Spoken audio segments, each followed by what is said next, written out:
That's for you. Okay. Stacy. Everyone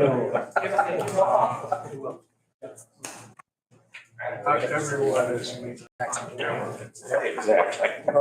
Exactly. Straight. Okay, let's do it. 7:02. Let's begin the meeting. Secretary, will you take the roll call? Yeah, Roy Evans. Present. Chad Craig. Present. Chris Tomich. Present. Mike Kindelang. Present. Mike Bannon. Present. Larry Hager. Here. James. Oh, sorry. Sarah Coates. Present. Marty McMillan. Here. And do I want to call the two new members? Yes. Okay. Howard Bouton. Here. Paul Spratt. Here. And I'm Stacy Jarvis. Did we miss Christina? You met, yeah. Oh, I did? Christina, I have you here. I must have gone right. Jumped over. Right past. Well, I'm here. Oh, okay. Oh, it's good. It's because I have old notes. Sorry about that. Sorry, Christina. Right beside me too. Okay, so as the next order of business, I want to adjust this a little bit. And under Robert's Rules of Order, Section 41, 37 through 39, with 2/3 member approval, an agenda item can be moved up. And what I'd like to do is move up the, I think it's the second last agenda item, introduction to new commission members. I'd like to start our meeting off by having them introduce themselves. So the chair will entertain a motion to suspend the rules and take up the issue of introducing new members. Anybody? I would so move. Second. So I have to do that. Okay, we're good. So let's move to that. Let's call on Paul first. Paul Spratt, could you introduce yourself to us in just a little bit? Paul Spratt, I'm 1220 Automat. What an honor, I'm very excited to get to work. And keep it moving. Thank you. Howard? Yeah, my name is Howard Bowden. Both my kids are at South. We live on Westchester. And I've been here about 15 years about. And last couple of years I've gotten interested in the city workings and started to attend some meetings. And like I said in my application, felt like it was time to kind of put my money where my mouth so often has been and serve the city. So I'm excited to get my feet wet and see what I can do to help. Welcome. Thank you. Both of you. Okay. And also, at this time, the second item, commission chair nominations. I would like to move to that. I'm calling for nominations. But before we do that, just in recognition of our former chair who's retired, I just want to make a small note for the record here, and I'll give this to you so you can put it in. I'd like to take this occasion to acknowledge Robert Klax's retirement from the Grosse Pointe Park Recreation Commission. And importantly, thank him for his long service and many contributions to this community. Bob's willingness to serve was only half the job. When you accept a leadership position, you have to know your duties and perform them with dedication to the goals of the organization. I think Bob will be warmly remembered as a sign off. Amen. Thank you. So the chair is entertaining nominations for chair Got a position. nomination? I'd like to nominate yourself, Roy, for the position of chair. I know you're the co-chair officially, but as we discussed by telephone, I think you make a very good chairman of the commission. Thank you. Any other nominations? To nominate Mike Hendeling as chair. Mike Inderling. Are you willing to serve, Michael? I am. Good. Okay. Any other nominations, comments? No? Any further discussion of any kind? I have a question. Yeah. One What is the role of the chair as opposed to the role of the commission? And I know this is my first meeting, so I guess, given that most of the folks in this room I met tonight, I don't really know how I might choose someone to vote for. And yes, I just feel a little bit uncomfortable not knowing what which candidate I might like to select. Yeah. That's a good point. The role, I believe, is to offer guidance and counsel and oversee Parks and Recreation Director, Chad here, and give him guidance and counsel. Sometimes we get a little bit too much into the weeds, but I think it's more about offering guidance and advice and the ears of the community. Bring it to Chad and to listen to what Chad is doing, what the status of his programs are. Make sure that we're all moving forward together and we all understand what the programs and proposals are.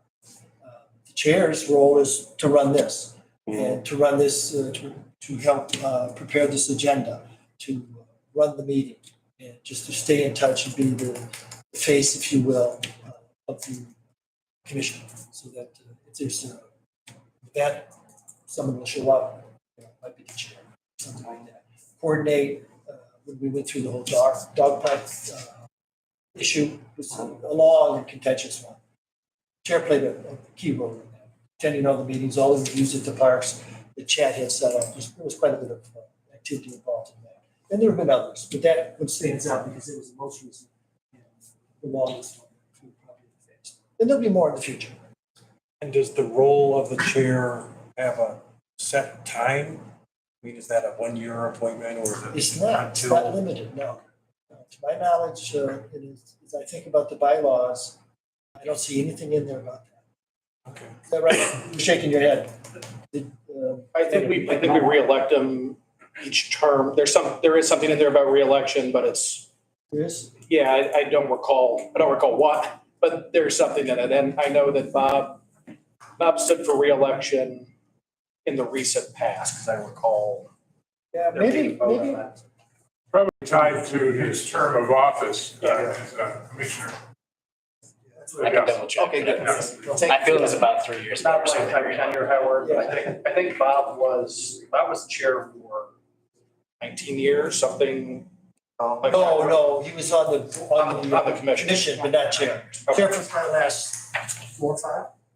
When did, 6. I've been here for 6? 6 years and he's. And he was chair then? 6. And it was just Yeah. for. I want to say within the last 2 years or so, we reelected him again. And we're right around. Right when the dog park, we had that first dog park meeting, we had 100 people at or 200 people at. Siri was still the chair then. That was 2015. And then the next meeting after that, Siri retired and Bob took over. That's probably So 6 to 7 years now. Thank you. Anything else? No? I was just looking at the bylaws. Oh, good. I was looking for it too, but I didn't find it. And it says under officers, section B, tenure, the chair, vice chair, secretary shall take office immediately following their selection and shall hold office for a term of 1 year or until their successors are selected and assume office. 1 year. So it could go beyond a year. What you're really saying is that it could be 2 or 3 years. Yeah, could be 1 year or not. I don't think anyone called for a vote to replace any of our officers. That's a motion. Since I've been on. Yeah. Okay. But a good distinction. All right, thank you. To continue the discussion and move through this as quickly as we can, I'd like to remove my name from nominating for the chair. For someone else run it, and I'm happy to be vice chair, but I would prefer someone else. I've got involved since April. I was elected to another board, and it's a pretty large commitment. It's Wayne County Community College, Detroit District. I'm a trustee. Takes a commitment involved, and that wasn't the case prior to April. So I think for that reason, I want to step aside. Yes, sir. With that being said, I'd like to make a motion that we have Mike Hindelang as our chair and you as our vice chair. I'd like to make that motion. Second? I would second that. Can I hear, just raise hands, just to see raising hands for those in favor? It's unanimous. All right. So be it. Mike, would you like to come over here? Sure. All right. Vice chair? No. Yeah. Is it, It was me. is it you? I didn't do much to that. There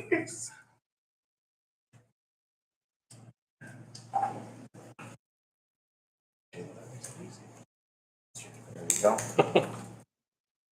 Better bite something out of these. Right. Thank you, Roy, and thank you all of you for your support.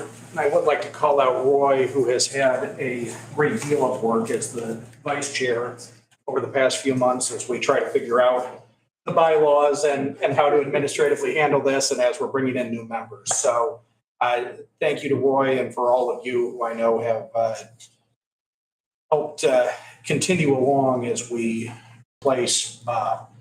So our first agenda item now, as in my first act as chair, will someone move the admission of the minutes of our May 11, 2022 meeting? So moved. I'll second. Any discussion, any changes? Hearing none. All in favor of approving the minutes? Aye. Anyone opposed? Minutes are approved. Next, we have public comment on agenda items. We have our public comment on non-agenda items later in the meeting. Is there anyone here from the public who would like to discuss anything that's on the agenda this evening? Please come on forward. See the agenda, please. Sure, you're welcome to. The gentleman in front of you, here, thank you.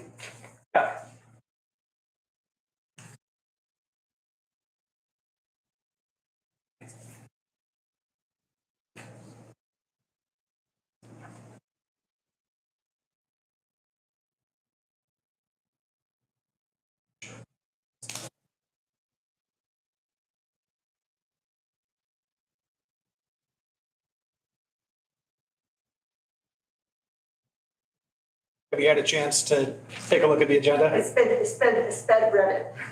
Okay, and would you like to comment on anything that's on the agenda? No, all right, anyone else? All right, we'll move on then and ask Chad to cover Windmill Point Park. We'll start off with the pool boiler. The installation for the new pool boiler started Monday, and they actually just finished the installation today, about halfway through the day. So that was a great project we had finished, and that will be very nice going into the next pool season. The last one I think was right around 27 or 29 years old. And it had seen better days. It was still functioning, getting the job done, but probably not the best quality that it could be. So being able to have that is one less thing that we'll have to worry about pools. So that was nice to get that done, have it ready to go for next year. Just to touch on some park maintenance, about a month ago or so, we had the gazebo down near the concession stand, just kind of refurbed. They sanded it all down, repainted it, tore the old carpet out of there, caulked the areas, replaced any boards that had issues. So that looks nice to be adding that chance. It's been painted again. We did some work at the pump out. Chris will probably touch on that as well. Made that a little bit safer and easier for boats to pull up and use. We've been painting doors around the facility, new doors that we hadn't had a chance to get to. We've been painting at the park as well. And we also were able to paint some of the playground items before Camp Whitneyville, just to kind of give them a fresh look going into that weekend with having a significant number of people down there camping. We had some nice quiet time before that started, that we could get some of that work done. We've been working alongside Tom Jenny with the park maintenance department too, who's the DPW supervisor. We've had a great relationship, being able to kind of coordinate some projects and some work together. Also have some assistance from DPW to tackle some items we haven't really had the staff or manpower to be able to knock out. So working alongside him and his crew has been nice. And actually the subcontracted mowing has been going really well too. I don't know if you guys have had a chance to see it, but the grounds are looking significantly better. And in the next month or so, DPW will also be looking at our sprinkler systems throughout the park. There was some issues with some motors. And now that it's quieted down there, we've got the replacement ones in, and we're going to look to replace all of that so that the sprinklers are running the way they are intended to for next summer. So you won't see any dead grass hopefully out there or changed colors in it. It will be running smoothly in the evening hours. So it'll be great for the parks throughout the day. The other item is Halloween in the park. Before you move on, I have Yeah. a question regarding this. Sure. What is the status of the concession stand and the concessionaire that will be occupying that? Presumably, we are going to go back to a full-time concessionaire occupying the concession stand? Is that the plan? I do have some plans to have some exterior work done on the concession stand itself. We just had the awnings removed today, so they wanted to wait to do some of the work on the outside of the building until those were taken down. So we're gonna touch up some things out there, repair some holes, replace some boards, repaint, things like that to also kind of give that a facelift as With the well. JD approach to an JD's hut. outside, that's a temporary thing, right? Yeah, that will change going into next summer. The items and some things that were out there won't be that way next year. Do we have a concessionaire lined up?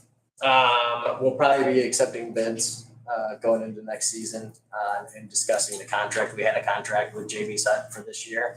And we'll discuss the possibility of that next year, or also taking other applicants and then making a decision at that time. Okay, thank you. I'm sorry, one quick question on the concessions. Is there any particular reason why we don't run that as a city function and we are seeking outside bids? We could, it would be a significant cost to run that in-house, depending on how in-depth you wanted to get with the concession stand. You're talking about ServSafe license and certifications, things like that, depending on how you're handling, what type of food you're handling. If we kept it fairly simple, and you looked at things you didn't really have to touch or make or pre-make, you could probably do something if you're looking at just candy and pop and things like that. We could probably run it ourselves. More like at the movie theater. Yeah. There's certain things, and that's what you have to watch. The same thing if we tried to do that, which I have some ideas and plans for the theater to add some more items in there. Once you start talking hamburgers, ground beef, meat, things like that, there's certifications you'll have to get. So you'd have to take some tests and things like that.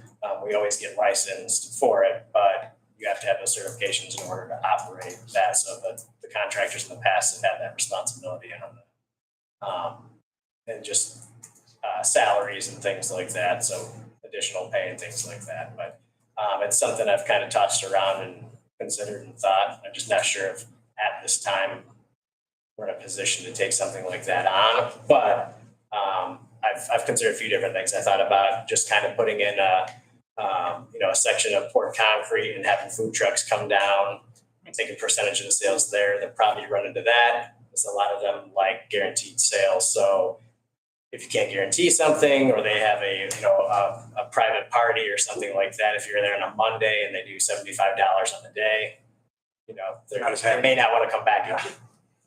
But we're busy enough Friday, Saturday, Sunday. I think trucks would be intrigued to be down there.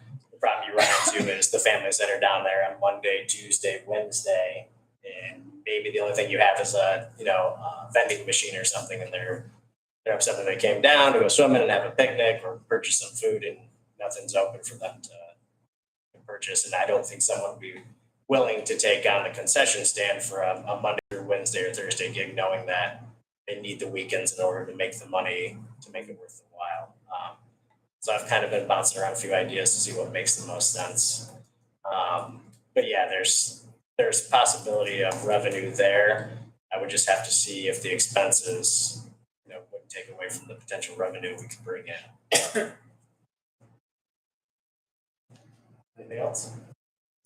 So just to be clear, because I know you were talking about that you picked up a lot of the exterior of the concession stand or concession building. We're working on it. Yeah, not quite yet. What is the vision for because we're done basically for this swim season. What are you Yes. thinking about next year to get, I mean, I recall, was her name Mary Ellen?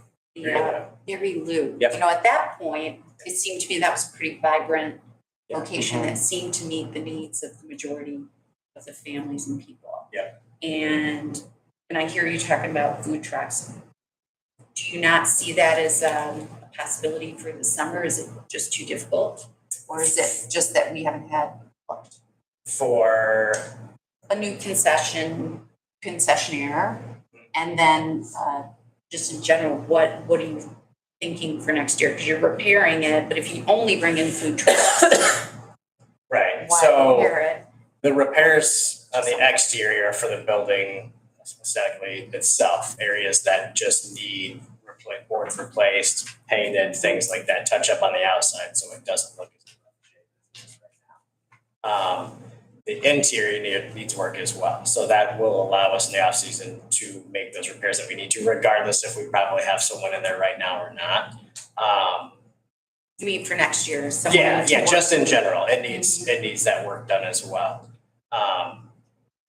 Mary Lou was here, I believe, 9 years and did an amazing job. And right around the time COVID hit, Mhm. I think she kind of felt like the direction was going, the amount of years she had put in, finding staff of her own, things like that. That was all subcontracted. So she brought on workman's comp, had insurance, things like that. So in the end of it, depending on, you know, how many staff members and all those expenses you have, you know, you may not walk away with as much as you think you do. You have to kind of test it out. This was JB's first year actually being inside that building, running his own business, having employees. He's always been kind of a 1-2 person show with having a local cart. So I knew there were going to be some challenges or hiccups that he was going to face in the beginning, because this isn't someone who's had 5 or 6, 7 people working for him and scheduling, and he hit a wall at times. I still think he was able to do the things we needed him and be there at the time. So there were some things that we had some conversations, but overall, I think he tried to do the best job that he could, especially for most of the season, only having one cook, which was pretty much him. You know, so we discussed some things that maybe didn't go the way we thought, some things he can work on. And it's definitely something we're going to look into and consider next year. Mary Lou, you know, was a well-oiled machine by the time she was leaving, but I think she knew after COVID got over, during COVID, it was going to be extremely challenging for her. And I think she knew that was probably the time to step away. It had been a good run. Now she has some more time with more grandkids, family, things like that. In Fairfax, Market also stepped in, if everybody remembers from last year, ran the same thing, shortages of staff, had big dreams, thought that was going to work. It's perfect because they have a shop not too far away. You can get material items, bring it down there. It was going to be a really nice setup, and just unfortunately didn't work out the way that we wanted it to. So it's kind of one of those special beasts that until you're doing it and really feeling it and how it works, it's not for everyone, and it may not be exactly the best way or what you want it to end up being. So I think we're going to look at all options, consider everything that we can. But yeah, if going in and remodeling and making some upgrades may not make financial sense either, because you're talking about replacing items inside of there, and a certain amount of rent isn't going to really cover that anyway. So that is the tough one. We don't make a lot of money off of that stand, but I don't know if the expenses are worth the potential revenue being city run either. I'm not to say it's not, but we already face a challenge of staffing. So trying to take something like that on could be a challenge, but it's something I can look into a little bit more. It has the possibility, but it's also knowing that we have a pretty good idea. But Mary Lou was really nice working with Fairfax and with JB and kind of giving them some information that, you know, there's going to be certain times in the summer where you're going to do really well. And then there's going to be some days where you're going to be the only person there all day and you might see a handful of people. You know, so you've got to stay open and you've got to eat those hours and things like that and take advantage of the times that you can. And that's just what might be tough. So, you know, that one is an interesting one. And I've been thinking about it the last few years of how we can work with that and what changes we can make. You know, Blossom Heath is one that comes to mind. Just kind of the renovations they made at that park. They've got bay doors. It's kind of an open area you can go into. I have pipe dreams of turning that into a second level where you could eat on a balcony and a small facility on the back of it that you could use as a multi-purpose room or rent it out for 30, 40 people. If you don't have a large enough party for, the Tompkins Center, you could rent that space out. I don't know if you could justify a year-round type of restaurant in there because I just don't know if it would get the draw down there. The winter months, January, February, December, those times of the year can be challenging for any restaurant, whether you love it or it's new or anything like that anyways. But having a smaller facility there could kind of help with changing, upgrading the bathrooms, things like that. Or I see that as a project we need to address really hopefully within the next 2 to 3 years. I'd like to see something new there, what all is inside of it. So Chad, perhaps we can add to our next meeting as an agenda item, something on this where you have a chance to get your thoughts into a little more concrete fashion. Sure. And Marty? But I was gonna make a suggestion that, I think Howard makes a good point, that maybe some of our guys could run parts, so maybe we do hybrid with our guys. Our guys run the early part, the kind of the dead area, and you bring somebody in like a Mary Lou for the areas that that there's more traffic. Sure. That's a hybrid situation, but maybe Mike would consider a small committee to discuss this outside of this meeting to give Chad some ideas. I know at the Grosse Pointe Park Little League, we have a concession stand, and so I have a little bit of experience on that. Right. Yeah, and I've run them in the past, so I agree with you on that. The thing we might look at though is if we pay staff to run the downtimes. Yeah. We might just be wasting money on staff. And what's the staff? Is the staff one person? Right. So Maybe it could overlap with lifeguards too, What's that? It could overlap with some lifeguards and other tasks that are already in the park. So why don't we give Chad a chance to get his thoughts together, especially in light of the suggestions about perhaps expanding and the variety of ideas we talked about. And then Marty, we're gonna come back to your committee thought And that on your business. might be nice if you guys want to send me some individual emails so that I can kind of put those all together and kind of go through those and look to work with some options or ideas if you guys send those in to me. Yeah, I think it's clear this is an important item to the members of the commission. We've had a lot of interest in it. So we're turning you to either maintenance or Halloween if you were done with maintenance. Yep, Halloween in the park, we're looking at opening up registration October 1st. And the event will be on Saturday, October 22nd. We've got another event, not through the city, but at Patterson Park that day. So I'm finalizing the times that I don't want to interfere with a community event that's going on over there. So by the end of this week, I'll have the times locked in for that, but obviously it'll be coming out with the October 1st registration. Marketing and advertising when we put that out. I expect a big turnout. That's usually, anywhere between 500 and 600 kids that come to it, plus parents, grandparents, things like that. I know one thing we're running into, and I'll touch on it later, is corn stalks, straw bales, things like that. There's been some issues with flooding in areas this summer and dry spells and things like that I've already talked with all the directors, got my group text and are trying to find some companies that have enough for us to order throughout not only the cities, but for our special events and things like that. So we may have found someone who might be able to fit our order. And we're actually going to cut that back significantly this year as well. Just get more creative with some ideas involving the residents to kind of make the trails a little more fun and see things that they made themselves throughout there. So we've got some ideas to help with that. We'll move on to playground equipment.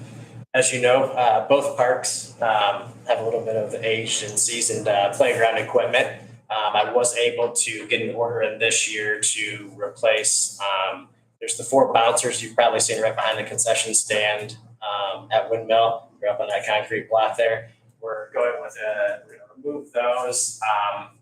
I'm not sure yet about you might have seen the little alligator bouncers as well. We might be able to keep those there. But we're going to remove the old ones and we're going to do a tri-rider, which is similar to that. It's basically just 3 instead of the 4, and then 2 individual bouncers as well. The color scheme will go well with the park already. And it looks to be like some fun items. Unfortunately, I doubt it's gonna happen this late fall. It's probably gonna be early spring, but again, it'll be a fun item once it starts to get warm out and summer break hits, that you'll see some new playground equipment down there. My plan with that is every year to add an additional item or two to replace that whole section on the backside of the park there. And that also will touch base on the stuff at Patterson, but that's kind of the plan is upgrade the playground equipment. It's time. We need to. We know I've heard residents, discussing that once we really do some facelifts on the concession stand and new playground equipment, I think that's going to do a significant amount of change for the park that, that is needed. Move on to the Lavins Activity Center if anybody doesn't have anything else on Windmill Point Park. All right, we'll start off with fall programming. We're looking to add a significant number of fall programming. The plan is, and hopefully this will all come out within the next 2 weeks or so. We're just kind of working and touching up some things before we put it out there. But I'm looking to have 2 pickleball leagues, Sunday pickleball league and a Monday night pickleball league. We're going to try to look at doing a type of a ladder league, basically using the 3 courts, 12 individuals at a time. It would be like a 3.0 and below and a 3.5 and up as separate teams. But you basically start off with 4 individuals on each court. You'll play everyone. The highest points from each court will kind of move the next week to a different court. So you play with the levels that you're scoring at throughout the season. We'll have a Wednesday night or a Tuesday night. We're looking to have a recreational volleyball league. I got a lot of interest from the summer league, so we're going to put that together as well. We're going to have a Wednesday night men's over 30 recreational drop-in basketball league. Mr. Spratt is on that. Unfortunately, it's the first night, so he had to miss that. But it's starting off tonight, so I'm going to follow up with them after that gets over with. The nice thing about that is it doesn't require a lot of staff. We put the balls out. They've signed up. They paid their fees. They check in with some staff, and then they head out to the gymnasium. We call it a night. So we don't need any officials, scorekeepers, anything like that. If we see the interest is there, then we might consider doing more formal league down the road with sponsorships, jerseys, trophies, things like that. Officials, we might be able to tap into getting some volunteers, things like that to help with scorekeeping.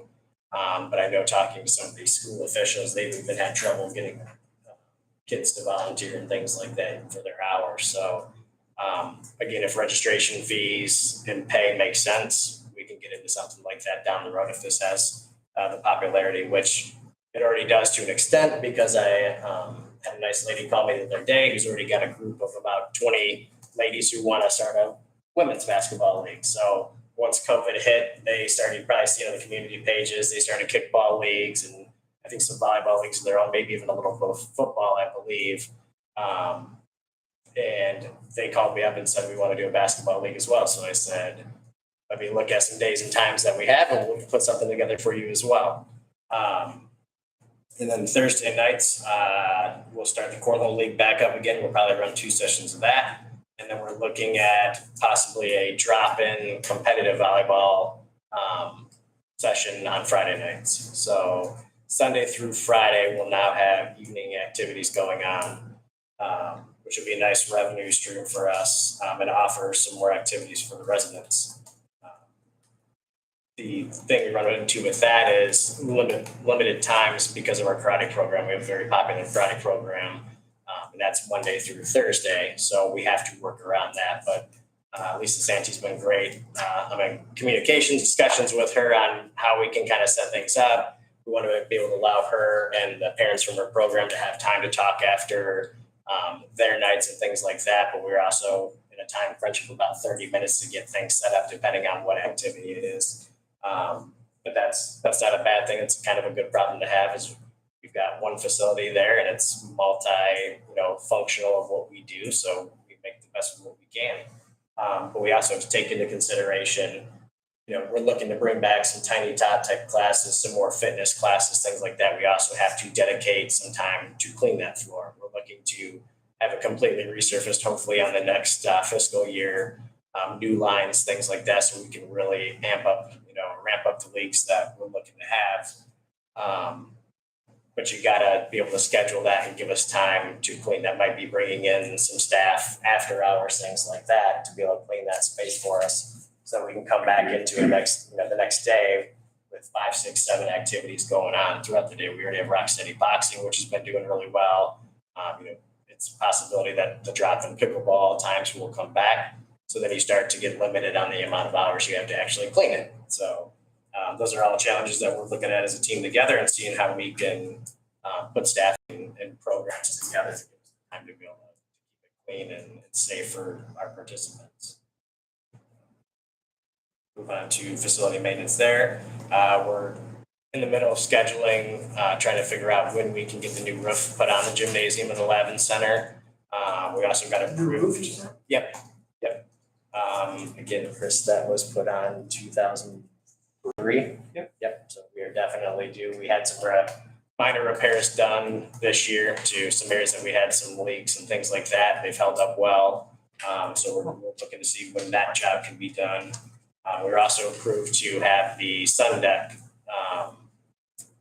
the work on that done as well. So more than likely, I'm going to see what their schedule is, but that might be something I push off until the spring as well. I just really hate to do any kind of work like that. That's going to take a beating over the winter or the colder months, and get that done early spring if the weather allows. So again, we have another fresh item that looks great, clean, and ready to go for the summer, where a lot of people will see that, and maybe bring a little bit more interest in utilizing that space throughout the summer. Quick question, what kind of a roof is there on the gymnasium? It's a flat roof. So it's I forget exactly what the material is. Asphalt or something? No, it's I forget what the actual price said. Yeah, it's a rubber, and then they put like a gravel on top of that as Okay. well. So Thank you. So is your plan to do both of them in the spring? Is that what I heard you say? it depends on where they're at. The contractor for the roof is coming back out to make sure everything, again, he has to reassess it and look at it to make sure, because when we first got it and when we got approved for the work, obviously everybody probably knows about every, 3 or 4 days, the prices change in material and everything like that. So we've got to see where we're at and how far out they still are scheduled on jobs. But Mary Beth and Chris and I have been working with them to see when we can get that scheduled. Again, if it makes sense to do it this fall, and we can get it in, it'll be a nice time because it's quieter. But it might be those things we get early spring and ready to go for the summer. Going to do a complete tear off and replacement on the gymnasium? We're looking at that option right now. There was the complete tear off. That's going to be pretty costly, right? Yep, it was. It was right around, trying to remember, Chris, I think 180,000 to remove. And it was a little over 220 or 30, I think, for a complete tear off. So we're looking to see where those prices are now at. And then we'll move on to the movie theaters. Just a little bit of an update right now. Kind of the whole industry is down in sales. We did really well through May through July. July slowed down a little bit, but May and June the sales were great. I mean, we had a lot of solid movies coming out that helped. There was a lot of interest. But August, there were only 6 movies that were released. So for whatever reason, August, September seemed to be a little bit of a slower time. So we're hoping, and it kind of looks like November, things will really start to pick up again. Some better new releases, things like that will be coming out. So we're excited to get that going and pick up into the colder, darker months. Anything in the Ladins Activity Center? Okay, we'll move on to the marina and I'll let Chris take over. So the first thing I wanted to talk about was the Wi-Fi upgrade. At the last meeting, I was talking about ordering Wi-Fi for the marina and the park, but specifically in the marina, we just received the Wi-Fi access points on Friday and already started to install them in the marina. There's one on Pier 3, one on Pier 4, and coming up the Tompkins Center. And you can see the difference right away, but we still have to install a lot more going forward. We're going to be installing one on Pier 1, one on Pier 2, one on Pier 5, and then potentially, depending on what we see after we install them, maybe have to order more for the marina just to get through all the boats and all the obstructions. But I didn't want to order too many and then just have a bunch of expensive access points sitting around and not being able to do anything. So I had to start slow and then maybe upgrade it. And it was something that I ordered in March and just received now. They told me October. So I don't know what it's going to be like if I have to order more, but I'm going to install what we have now and see how it plays out for the remainder of the year. See if there's obstructions, but a huge speed increase already that I've seen, better connectivity. And that is, Chris, yeah, when you say instructions, are you talking about instructions to the boat owners or instructions for the installers? obstructions. Obstructions of the masts and just the boats of the fiberglass and everything. Okay. Who's our ISP? I forgot. What's that? Who is our ISP? I forgot. Comcast. Comcast? Yeah. Okay. And so we're paying for a gig down at the park. And I know that right outside the Tompkins Center, I was testing it, it was around 600, which is exactly what you're looking for from an access point. So again, we're at the very beginning of installing them, and we got new antennas with that. So hopefully it'll help with all the obstructions in the marina. Can I ask a question? Yep. The season's over. Is it worth, is there any downside to installing them now and having them? No, not sit out of- really. They're made specifically, the external ones, for all weather conditions.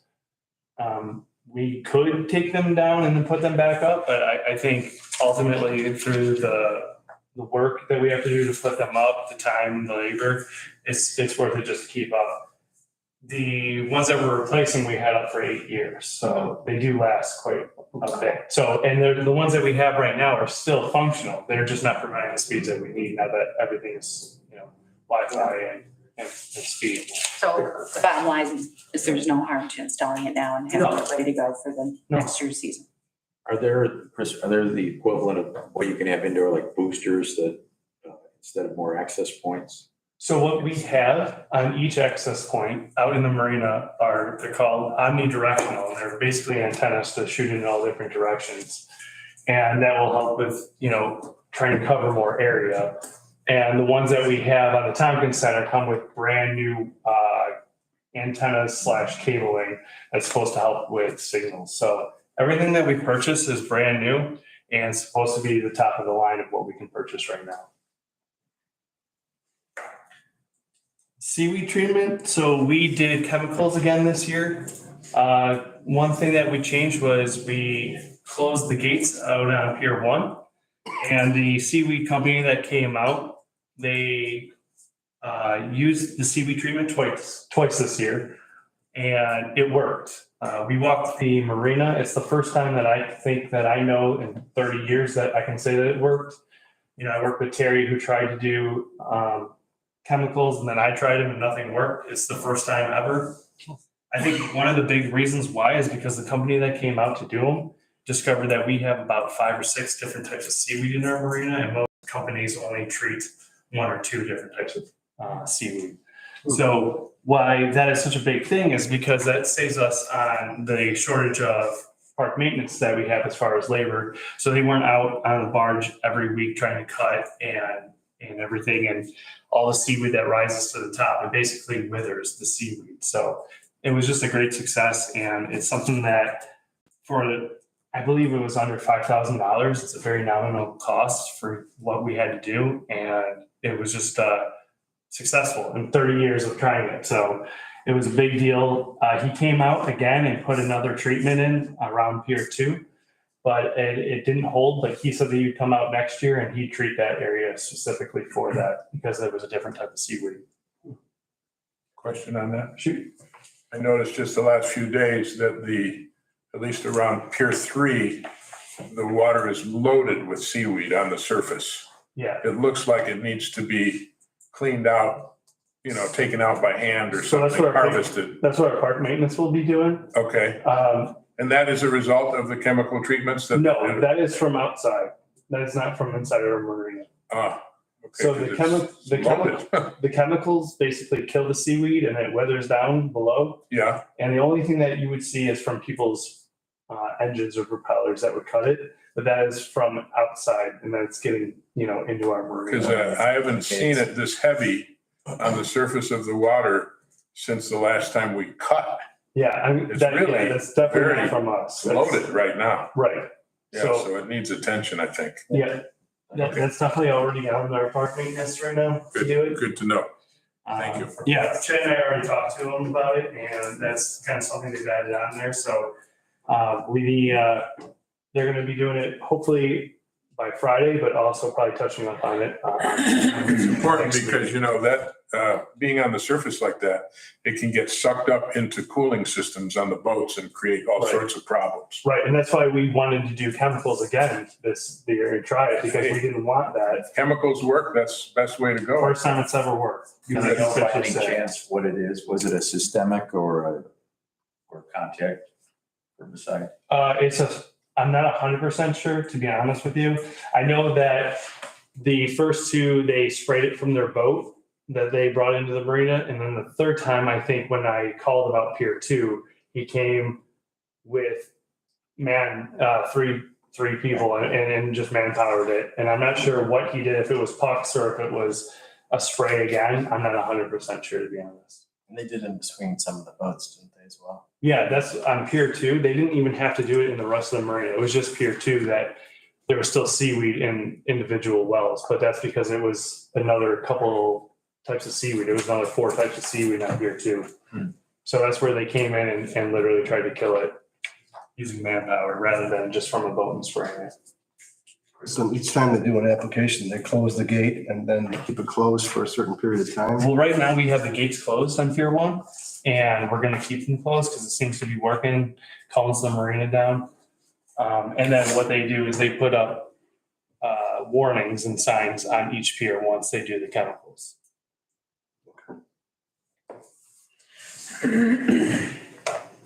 So our pump out, again, something that we discussed at our last meeting was the pump out and what needed to be done at the pump out. So what we did this year is we basically redid everything as far as the wood, the protection for the boats, the rub rails that go up, and had our park maintenance and I believe our DPW helped as well, put up a brand new thing so that it was safer for boats to pulling up and leaving. We discussed it at the last meeting of it needing some help, so we just basically redid it.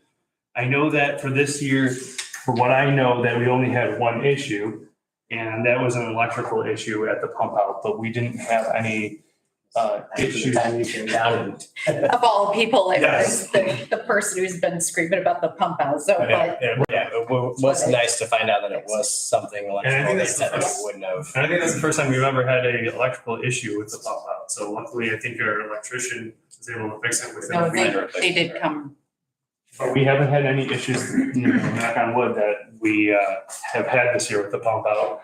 And I don't know if you guys, anyone who has a boat or seen the marina, is we've done all the brand new wood and put the wood even higher for some of the bigger boats that we have. Make sure we did some reinforcement there as well, so in case, we breeze hit into it, it wouldn't snap the wood or anything like that. It's not a big platform or anything like that, but there's a little bit of an area there to come out a little bit further to be able to work easier with the boaters when they pull up. I'd like to say that I think it looks great. The improvements are good improvements. Wasn't there some talk of signage also at our last meeting that we thought would be appropriate to put up there for the pump out? And I can't remember exactly what the signs were supposed to say, like hours of operation or something. We did, but what I wanted to see was how it played out this year as far as the pump out. And I don't know, I haven't heard anything since that meeting as far as if we've had any other issues. I talked to our harbor masters about making sure that they were there 24/7, able to do a pump out.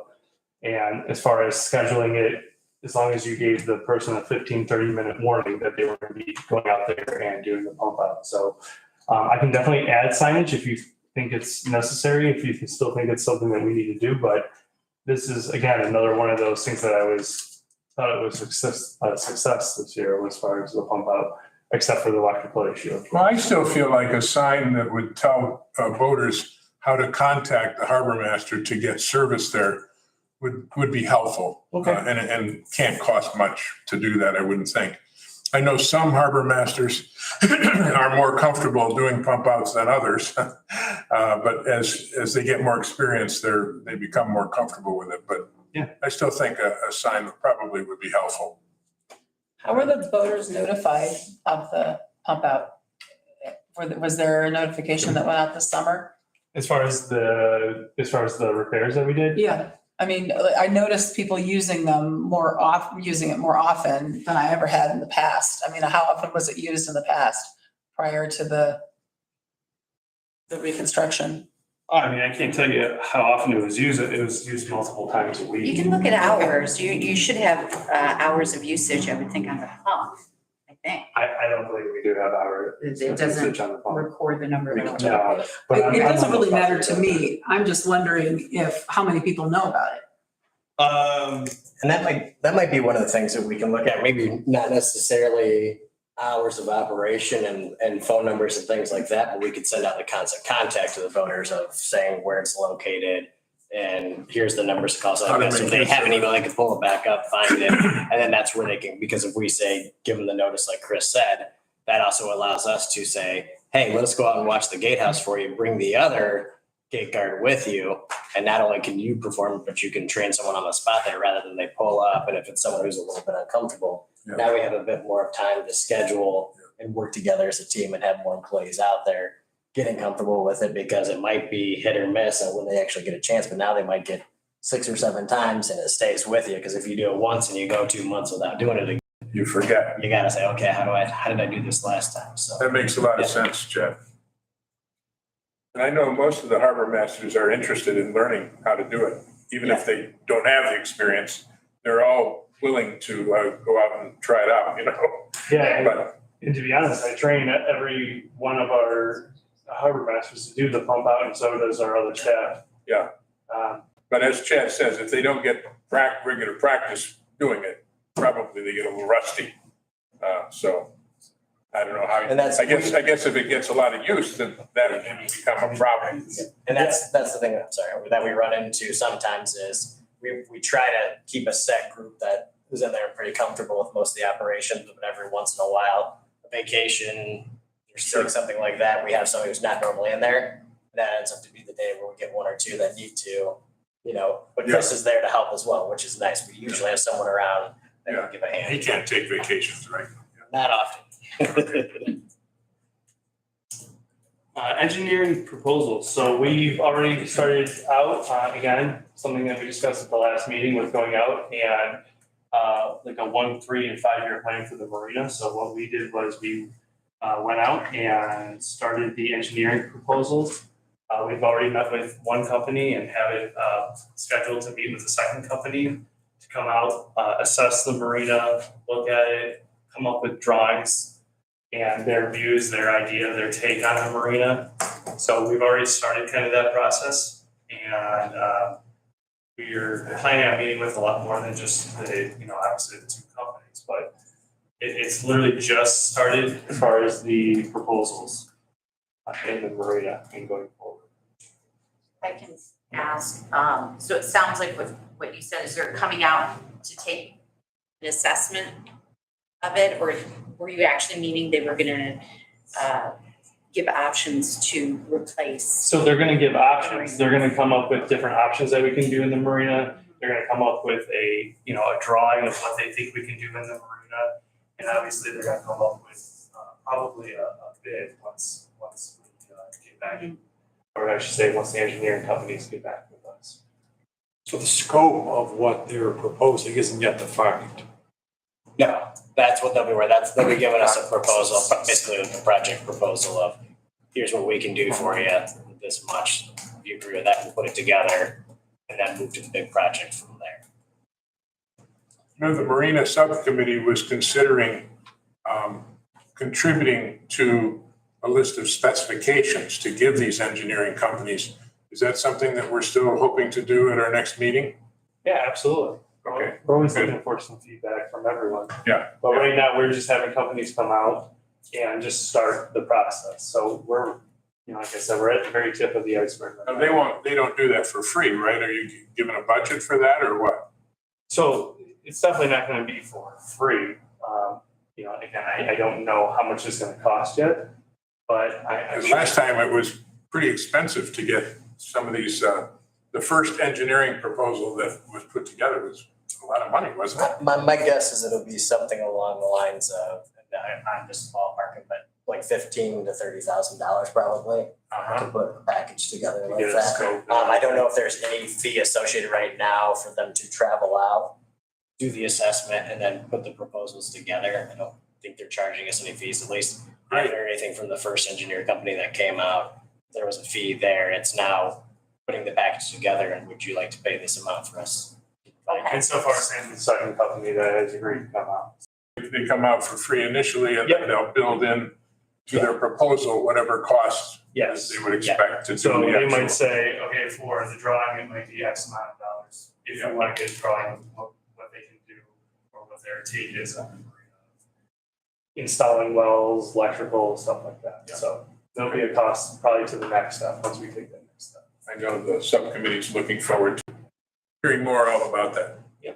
Hey, Chris, Yes. how often does the subcommittee, Marina Subcommittee, We meet the same amount as the Recreation Commission. Normally we meet, meet quarterly? yep, so we meet 1 week normally before the Recreation Commission. And can I ask them, remember, is that enough, Larry? Does that seem like you're meeting enough? Because I know you got big France. Well, We got a lot of work to do. we've been concerned about the number of meetings and that we were thinking maybe we should meet more often, honestly. Because your proposals are, I mean, they go from the mundane to, Yeah, and such long periods between meetings. Yeah. It seems like it's even been more than a quarter in some cases. I don't know, but I think we should consider meeting maybe twice as often as we currently do.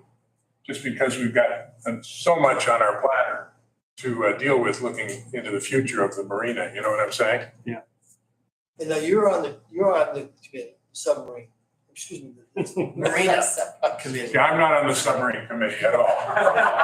You're the subcommittee. Yeah, I'm the chair of the Mary's the chair. subcommittee. You're the chair, and you're the representative from this commission. As am I. Oh, you are too? Yeah. Yeah. Okay. And can I ask the both of you, I don't know if we talked about this in the last meeting, have you guys considered doing a survey of the boaters?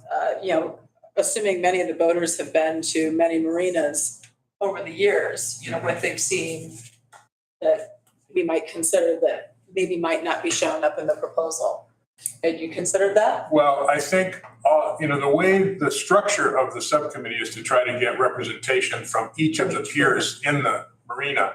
And our hope is that they're talking with all of their neighbors. And so there's been no formal effort to solicit, some kind of survey results. But that's not to say that we couldn't do that. We could certainly. We have not to date done that. We've just been relying on the good distribution of our membership throughout the marina to give us good feedback. Would you be willing to put a list together of each of the peer representatives? Sure. I also think that's something that the engineering companies will do as part of their process, is they're gonna probably, almost like a master plan, if you will, probably take a survey or do some type of interaction or feedback from the people, the residents, or the people in the marina. I think that's part of what an engineering company will do once they build the So Chris, do we have a date when the engineering, the free work is going to be done and we then have something to start deciding on? The second group is coming on the 23rd. And I don't know if there's been any other ones scheduled yet. The first firm already came out. I forget what the day was. But I don't know if we've gotten all the information back from them yet. No, we haven't gotten all the information back. So once I get that, I'll have obviously more in my arsenal to talk about as far as the engineering first company. Like Chad said, we're meeting with the second company coming up here shortly. So, but no, I don't have anything back yet. And in terms of who's involved where? Will the Marina Subcommittee then be involved in either picking between engineering proposals or deciding which one we pay for the package to go forward? Is that something you guys are going to do and then involve the Marina Subcommittee in this group? What's the? I believe there'll be some involvement. That'll probably be a discussion with the city manager to see how exactly that will be carried out. But I have to imagine the information will be there to look at and to discuss as a committee. Yeah, I think the subcommittee is expecting us to be able to review everything, come up with a recommendation for this body to consider before it goes to city council. Yeah, everything has to go through the Recreation Commission before it goes into the city Yeah. council. Yeah, and you have half the time between this meeting and the next as you had between the last meeting and this one. I know. Our next meeting is the 21st, so we've got postponed Oh, because of this time, yeah. All right, so Chris. So there's the last thing that I was gonna talk about was the next year contracts. I'm planning on putting those up next week to all the returning boat well owners. So that will be done next week. They'll get obviously the contract, the pricing, send out to all the voters. But that should be getting next year. So that process is already turning over. With discounts for the Marina Subcommittee members. And commission members? Just kidding, just kidding. Chris. I won't put that in the notes. Well, prices are pretty good, actually, maybe too good. Bring that up. Part of the 1 to 5 year plan. I recall there were gonna be some caps as opposed to the other local rate structures. What were your findings on that?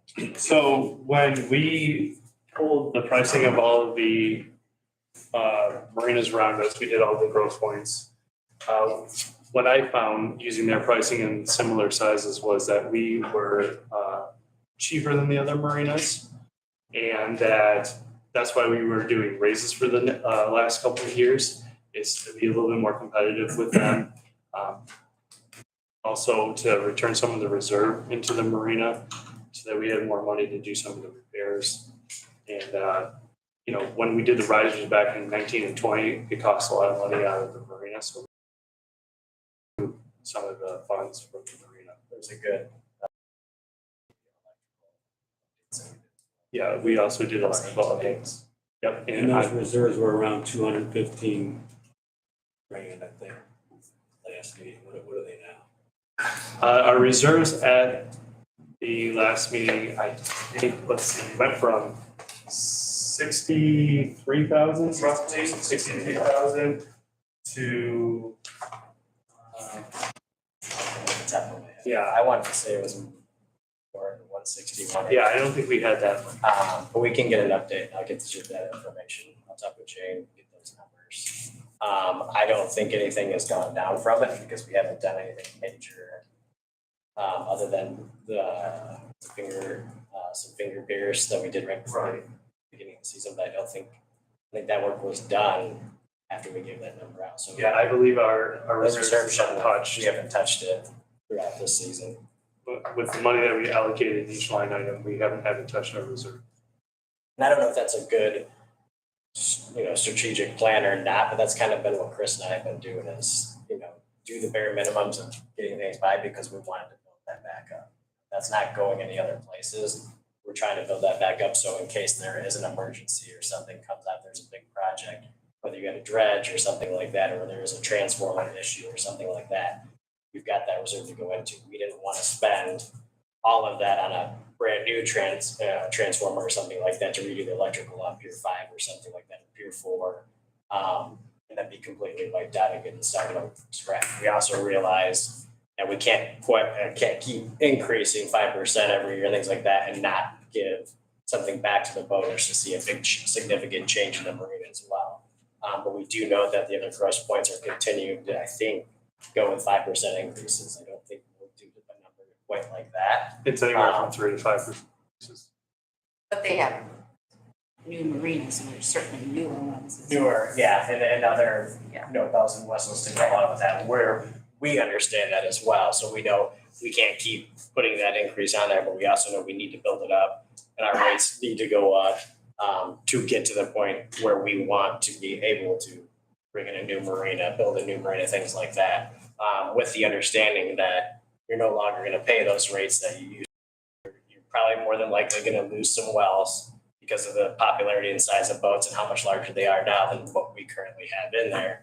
And you're talking about a brand new state-of-the-art facility, meaning you're now going to be the most expensive or as expensive as anyone else around you that's going to be that new. So that right there alone might change, and it would be unfortunate to see some boaters who've been in it 30, 40 years, but there's also a long wait list. So we want to try to do the best that we can and give the best opportunities to those boaters. But if we build something new, you need to understand that those prices are going to change. So that could be, different for everyone that tries to get a well in there.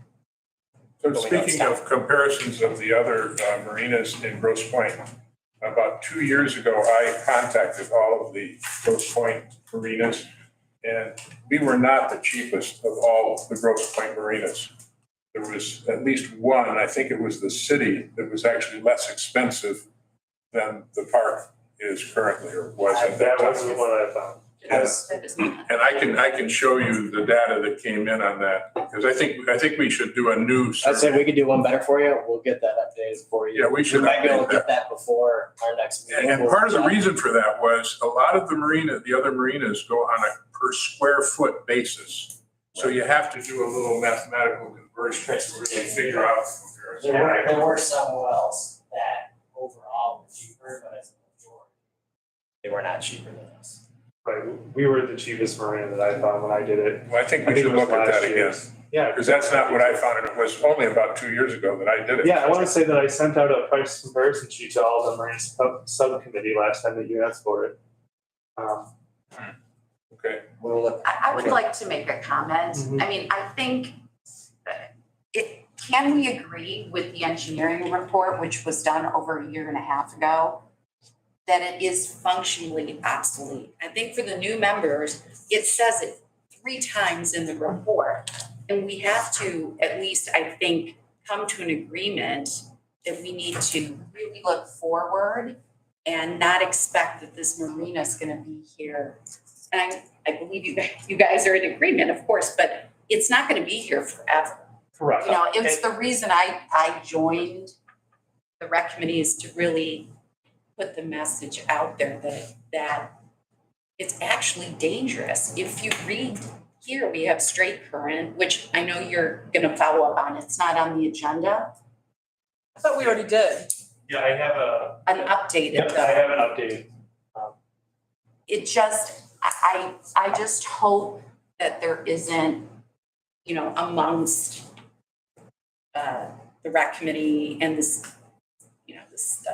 marina subcommittee too, just a sense of complacency that we'll get to it. I mean, we got the report, it's a year and a half old. It's functionally obsolete, it's dangerous. We don't have ladders if somebody falls into the water, we don't have throw rings. So I just think there should be a sense of urgency to, at the very least, come up with options. What would it take to rebuild it? From there, as a community, we have a lot perhaps to talk about.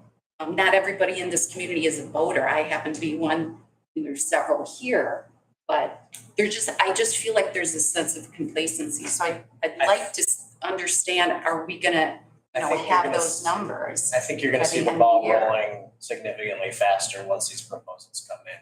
I think once we get those, you're gonna see the consideration, the work on this project taking speed at another level than what you've seen the last couple of years. I think that's more so what we're waiting.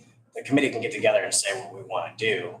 These are companies that's their profession. That's where they're going to come in and give us the information of here's what we can do for you. That's where we can get together with the owner's knowledge in there and the things that they see in the years that they've spent in there of saying, this is what we want. Okay, what type of floating dock? What type of pedestal power, water lines, things like that, where we can say we want.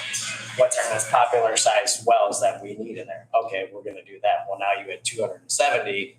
If that's going to be a majority of the wells you want, we don't need, as many of the larger wells that we have. They're not getting that big of boats either. Where can we come up with areas to put more jet ski, floating docks and things like that. Can we work, with possibilities of maybe cutting back in a certain areas to make it a little bit larger or easy changing up the way that the entrance exit seawall is? They're gonna help us with that. We're gonna be able to submit our opinions or things we want to see as a subcommittee. So Chad, to Christina's timing issue, last meeting, we had the 1, 3, and 5-year plan discussion that you and Chris ran through.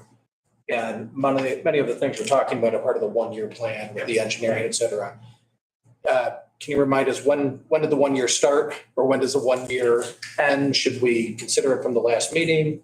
Are we talking calendar year 2022? When, for the 1 year piece, what's our target Well, I think completion? we're already hitting our 1 year plan.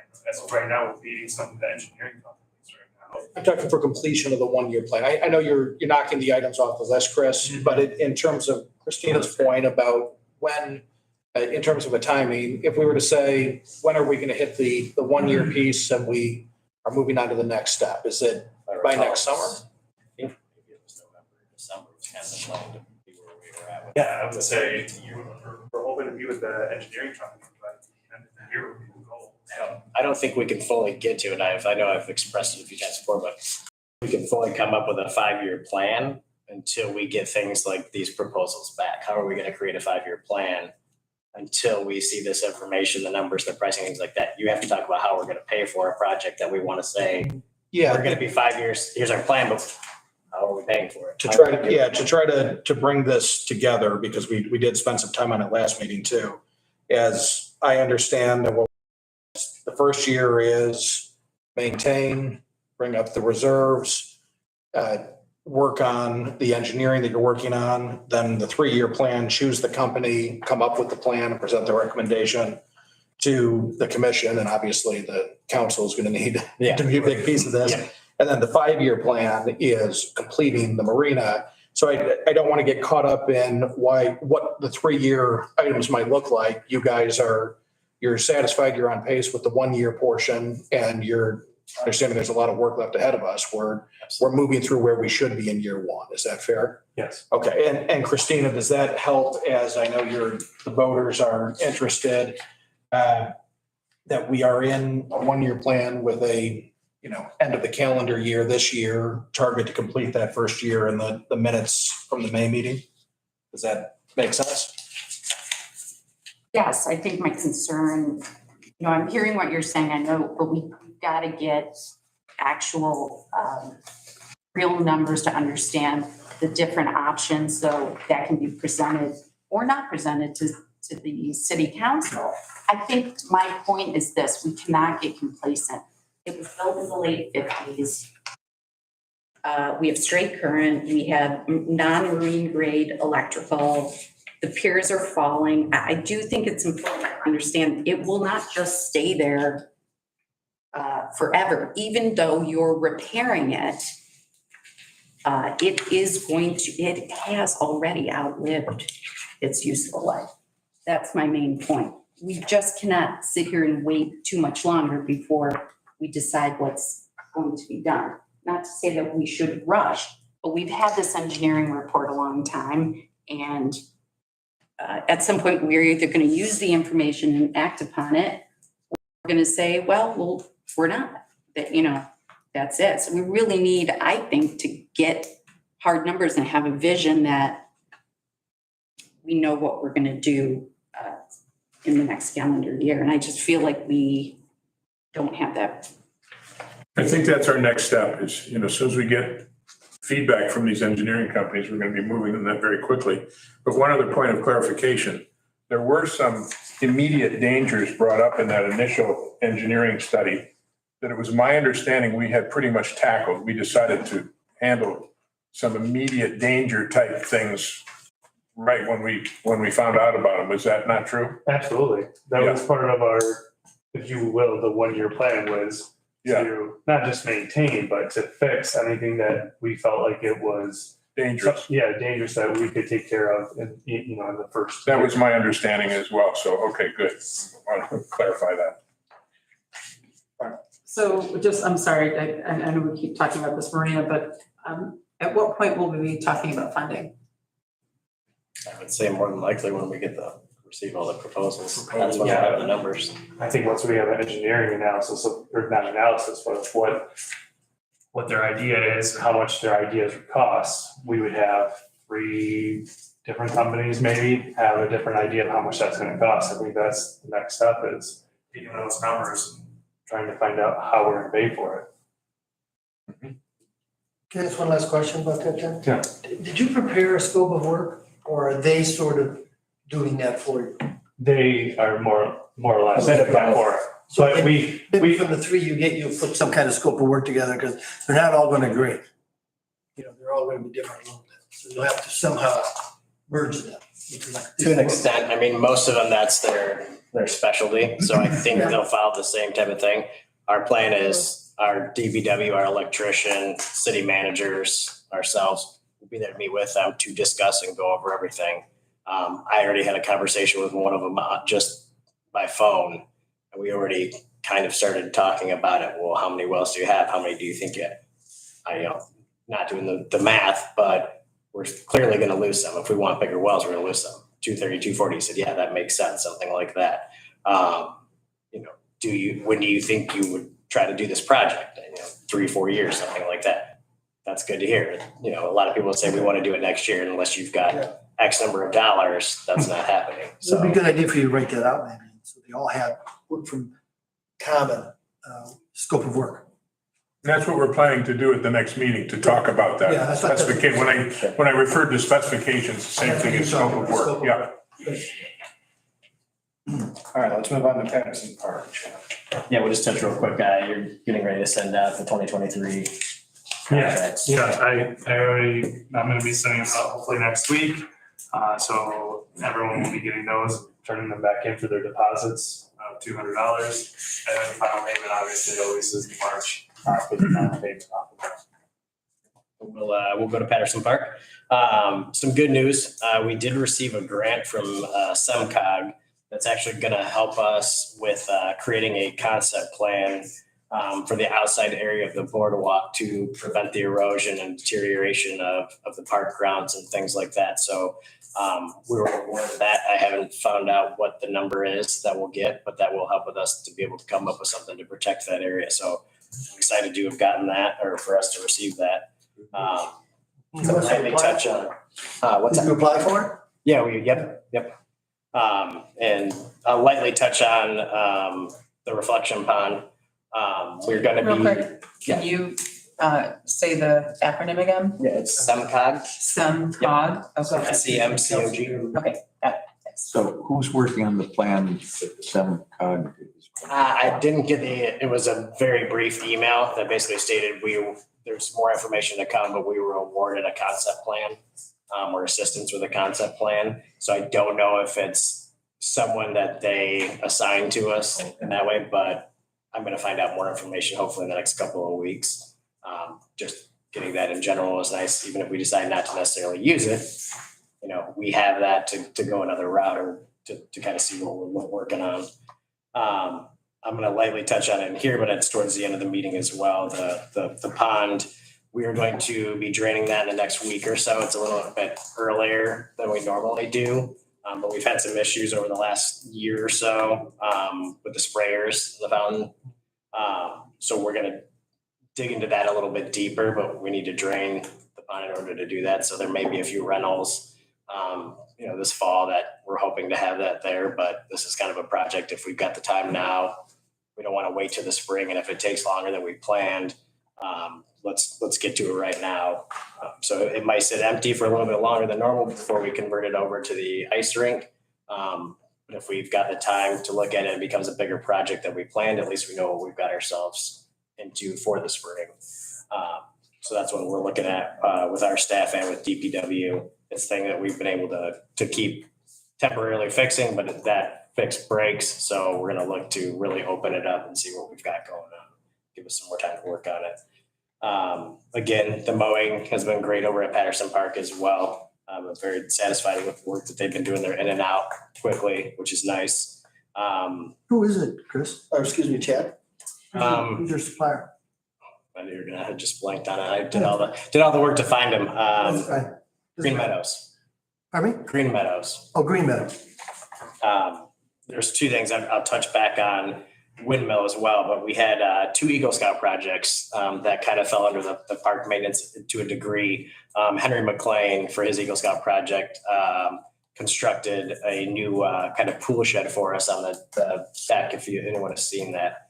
It's to store a lot of our equipment and make it easier than being on the courtyard, which was an open area. This is nicer for the staff to be able to go in there. It's kept protected from the elements. Easier right there on the deck to be accessible and bring it out to do the work that we need and keep it in dry storage. So that's been nice. A big thank you to Henry, the troop and volunteers for getting that project done. The other one was some cornhole scoreboards and also a hammock lounge over at Patterson Park by Ian Ward, and most of the same volunteers as well. So that's actually been quite popular. They got the hammocks that you can basically rent out at Patterson just by providing your park pass. Take it out there, hang out. It's in a nice little shaded area. Again, it wasn't overly used. So it's nice to have something new down there and kind of fits for all ages. So it's been a great addition to the park. Is that around the splash pad or where's that located?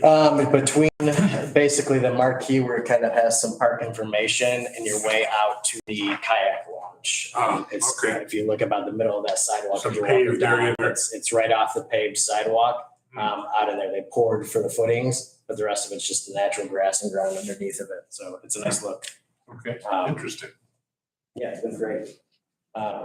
We've also been doing some repairs on the current playscape, just pieces and items that we've noticed are an issue. We've been replacing those. I don't know if we're going to be restaining that this fall. That might be a spring project. I got to double check with my maintenance supervisors to see when the plan of the next time is that we stain that again. I did receive the proposal, our first proposal from Leathers & Co. They were actually the firm that built that community project when it first happened in 91, I believe. Yeah.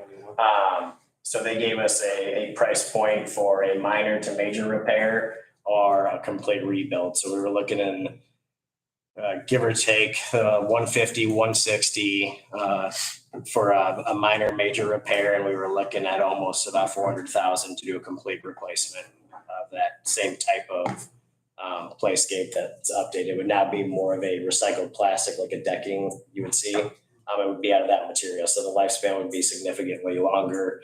But I have about 4 or 5 more companies that are going to be coming in and give us some options and pricing. So I hope to get those soon as well, see where we're at and what we're considering.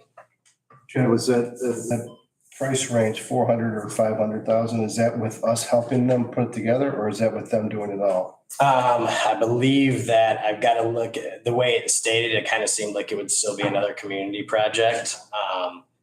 I'm not entirely opposed to something like that, but I'm not sure if the interest in 2022, 2023 might be the same as it was in 1991. There could be. I think there would still be a lot of interest, but I'm not sure. Sometimes I also like the responsibility to be on the vendor or contractor that's installing it to not fall back on us. It's just hard to say at this time, what the interest level would be. It's obviously something we would look to see if there is interest. Okay. But I don't know. I want to make sure I get quotes with both of those options. I'm guessing it would jump up, significantly. I think their idea was about 6 days to complete the project. I don't know how well we could coordinate 6 days of volunteers, for something of that large scale to get done now. Again, there's a little bit different things in 1991 that may have allowed 2-3 day project to happen versus everything that people have going on now. So having been part of that original construction way back then, I know that there's a whole new batch of residents in the park that have younger kids. I think there will be a fair amount of interest in participating in that. So it might be something that'll help us out financially, and it becomes kind of an event, that everybody gets excited about. Sure. if they can participate in the construction. Yeah. So I would say don't give up on it yet. Oh, yeah, no, Yeah. I'll definitely consider. Consider, yeah. I mean, you could always walk by the area that you routed, you know? Yeah, right. Hey, I built that. That might be a nice little project for the commission there to put the feelers out and see where the community involvement might be. Yeah. So Yeah, like, yeah. have you guys help me with to see what we can get once they give me numbers of, volunteers needed and the amount of days and time that it would take. We just had a block party where I live and I was just amazed at all the little kids running around. So there's been a whole new, population in our couple of blocks that are in the homeowners association I belong to. And that's why I think it's time to do those necessary Upgrade. upgrades. Yes, The playscapes absolutely. are a big one on my list. Pickleball, we've had a busy summer out there. I've already had a resident stop into the office who's, verbally committed, $5,000 to help us increase from 3 courts to 6 courts, be an advocate and start pushing to see what we can do to get that done. So again, I've got some contractors that have come in and see what we can do because that's more of a concrete surface. There's sections that were poured, so there's the cracks basically like you see in most driveways. That's kind of thing that we're looking at is how can we repair those to eventually move to the 6 courts. The nice thing with that means that we have another option for a revenue stream. If we have 6 courts, there's a possibility that we could run a league with 2 courts, lessons on a court or 2, and then free open play on the other 2 courts. So it would be a way to utilize it or have bigger tournaments or bigger league nights, 1 night out of the week, 2 nights out of the week, where we could run leagues, lessons, things like that, but still have enough amount of court space and things like that people could just reserve a time to come down or continue with, we just recently in August through now October, 2 days where we have drop-in pickleball. And it's basically kind of just like a social club. They come down, listen to some music, have some beverages, and meet, other people that are interested in playing pickleball and neighbors that they may not have necessarily met before, play with. And it seems to be going really well. So it's a nice continue.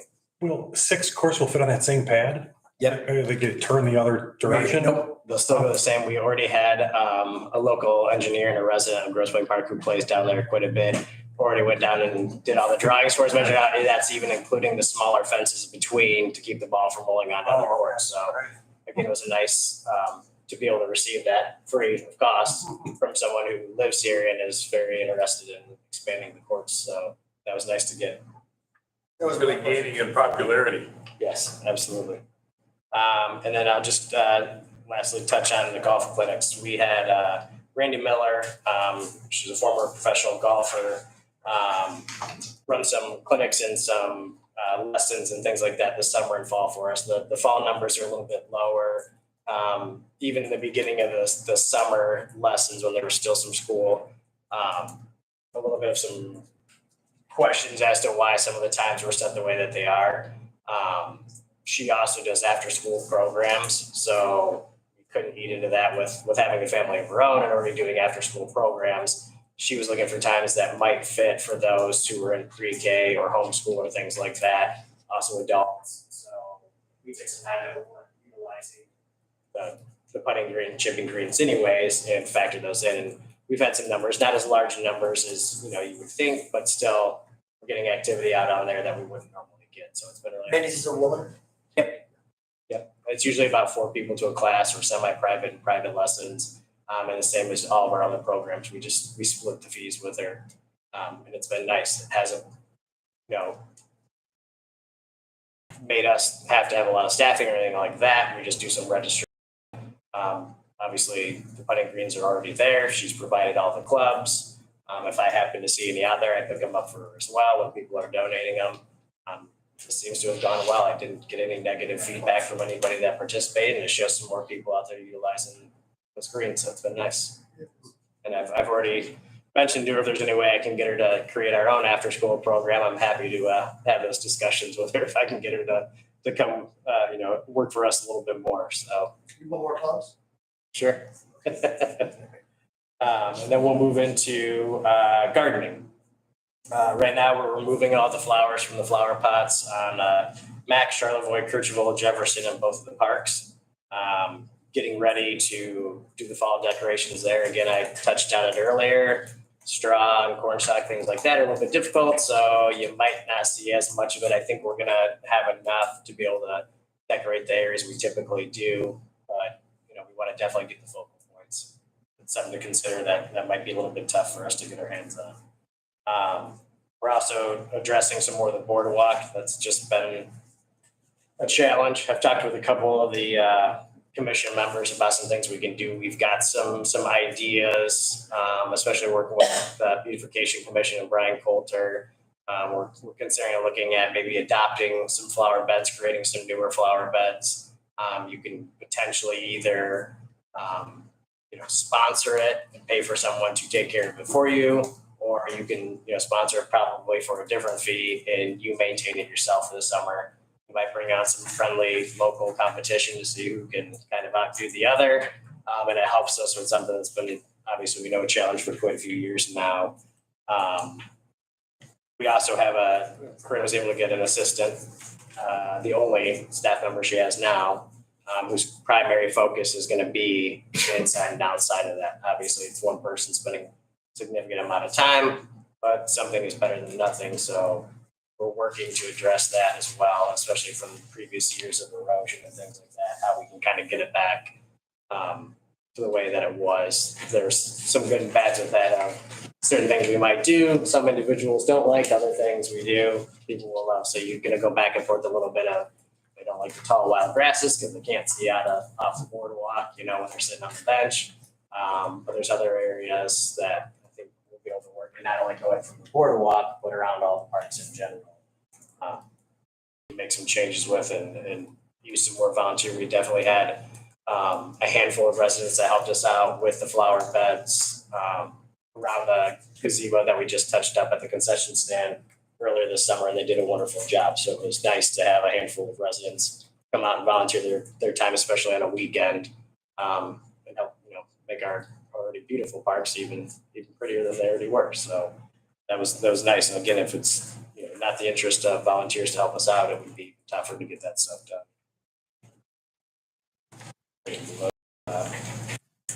Fall decorating, and that's just to finish up again. Some of the material that we need is going to be a little bit difficult to get to, but that's kind of where the focus is heading with that department on maintaining some of the stuff in the parks. Definitely getting business districts and things like those decorated and ready for fall. So we'll move on to unfinished business if there's no questions about Patterson. Online ticket sales. We talked about it 2 or 3 times probably now. We're days away from going live. They're getting a few errors from talking to the company. They're getting some errors on the back end of the web sales. So they're just trying to work out some kinks. And once those kinks worked out, you'll be seeing it go live very soon. So you'll be able to click with some buttons, purchase your tickets, and head down to the theater. So it'll be nice to have that option now. Chad, Go ahead. that's just for movies, or are you gonna be able to do that for like the Halloween in the park and some of those other activities? That'll be just for the movies, but we will have that option. I'm talking with staff right now. So the hard copy physical tickets for Halloween in the Park has always worked well. One, for that we have so many tickets available, it doesn't sell out in a day or two like Camp Winnieville does. And the extended hours at the Lavin Center makes it somewhat easier for people to get down there. I'm trying to move as many things. Camp Winnieville will move in that direction as well for the most part. There will be one little bit of having to come down and do some of the stuff in person, but I think the numbers will drop drastically to be able to do that. I like doing it online. What you'll have to look at, and I'll talk a bit more with Chris and some other staff for doing the Halloween in the Park online, is you may have to have them bring in the copy of the receipt or show you on their phone or something like that to make sure they're coming to the right time, or go through a checklist and going through that many names. That's why it was nice to just be able to walk through with the ticket. Here's your orange ticket. You're at 3:30. That was an easy part. But I do know, convenience is, if you have 2 or 3 kids or you work, odd hours, things like that, it's not easy for people to get down there and get tickets. So we're gonna probably try and see if we can do a test run and see how difficult it is to go online option only. We can still, one of those things is mailing it out, potentially the receipt, things like that, just adds more time and work for that. Not everybody has a printer to print it off, show you things like that. But I think we can do it probably. Yeah, it's also, there's a security aspect of it. It sounds crazy, but when you're doing it online, all it is a online receipt. So anyone on their phone, as long as you had someone's email address, could pull up someone else's receipt, and we just look at it. We're not going to remember 600 different things. What's nice about the physical ticket, at least for out in the park, is once you turn in that ticket, you can't duplicate it. Once you turn it in, it's over. We have it in our possession. It's not someone who can easily give it to someone else as far as that. And I know it sounds crazy, but our events are usually very popular and something that a lot of the parents don't want to miss. So I'm just saying that that's just another aspect of it, at least in my eyes. But the online approach might work for Camp Windy Melt. Right, along those lines about the events that are so popular, so if you had an online, even if you don't want to register, have you considered like a lottery where things are open for a day so that everybody can get their interest in, and then, or the marshmallow drop, right? Every year it sells out, parents scramble for tickets. It might be equitable to say, everybody put your name in, and these 2 days, so everybody has a chance to get their name in, whether they're a working parent, at home, whatever. And then we've got 70 spots for Camp Windy Mill. We're picking them on Wednesday. You win, come in and pay on Thursday. So the only thing with that, and the things we've been considering is, let's just say we go with 100 spots. Everybody puts it in there. If there's a group of 8 and 4 of them get in, the other 4 will end up not doing it. Because Someone else will, I'm sure, though. Probably, yes. And if we were able to get everyone, we had put about, I think, 10 people on the wait list. We created new spots for them. I can probably do another 15, 20 spots next year as well. I just don't want to overload us with the use of the facilities and things like that. I don't want too many people, to be using the restrooms like that, and us be able to keep up with the trash and keep the bathrooms clean and stuff like that. So the more and more we add, that I'm makes it a not bit saying harder on that staff. you But yeah, need to open the So enrollment, here's- it's just perhaps, and it might be that different people get in and have always gotten in with a group of 8 because they were able to do the sign up. And I don't think that that's necessarily the worst thing. right. And what we can look at too with the online option is, and the 100 sell out in 5 minutes, and then they start calling. Well, I tried to click, I did this, I didn't know my password. Chad, what can you do for me? Chad, what can you do for me? And it turns into that almost the same thing of, well, this time didn't work for me, that time didn't work for me. They'll go on there. And a big part is picking their location to be with their friends. I know it doesn't seem like it's the end of the world, but it's a big part of the groups of people getting there to know that they can be amongst some friends and things there. They'll still meet new people because there's other campers around them that they start to meet and become friends with as well. But if you were to go that way and just say, well, you get to pick your locations, it might turn into an uglier, scenario than you want, because they're not just gonna be like, yeah, you know what, you guys go ahead and take that spot. We don't want to create that either.